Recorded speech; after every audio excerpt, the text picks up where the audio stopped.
Hello, my dear friends. I am Father Vibert Stevens. I'm speaking to you from the Roman Catholic Diocese of Bridgetown here at St. Patrick's in Barbados.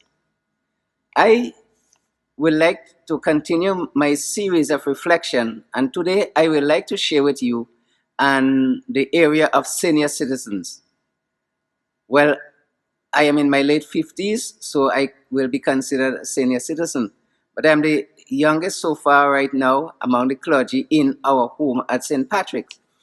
And therefore, I am in a good position to say something on this area. It is my general understanding that there are a lot of senior citizens in our country, Barbados, and in the rest of the region, for instance. I will therefore say that, as you know, they are the most vulnerable. They're the most vulnerable because many of them are suffering from different forms of complication where health is concerned, and therefore they are at a greater risk to suffer from this COVID virus that is hitting the world and our nation. It is therefore incumbent upon each and every one of us to look out for the senior citizens. Many of them, for instance, are in their home alone. Happy for those who are with others, and those who have their seniors with them, I say take good care of them, cherish them, and help them to be brave at this time. Give them courage.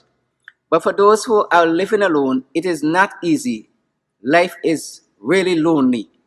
Many of them cannot use or have access to the technology and the know-how as many of us do in some way. And therefore, this can disconnect them with a number of persons, including their own children and grandchildren, who cannot go out to visit them at this time.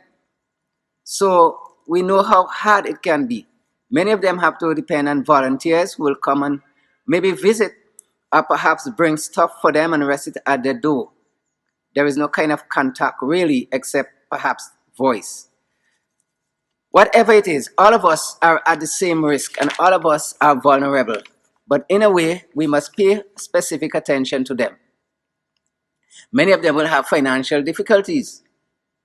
Banking facility, for instance, will be very difficult for many, since some of them do not have the necessary cards and so on to access the bank easily, and even transportation can be a very difficult thing for them. Some cannot walk. We also remember those who are disabled with special needs. They too are part of this grouping that I speak. But anyone, whether they are young and disabled or whether they have special challenges, I also address them along with the elderly. There is one thing in particular I would like you to pay attention to. Take care of the elderly. The government has given a privilege for them to be out and be able to get what they need. Those who cannot go out, please reach out and assist them. I also encourage those who see the elderly queuing up. Don't be afraid. Offer them your spot. Let them go forward. Remember, many of them may have a headache. Many of them may have ills and pains. Sometimes some of them can be very gruesome in speaking with you. Never mind that. Be kind and compassionate to them. Offer them the opportunity to go forward. Take them to a seat if you can. I know there are those who will abuse it and appear as though they are sick when they are not. Those who will pretend to walk with stick. We have all these things happening in our society. Never mind about the frauds.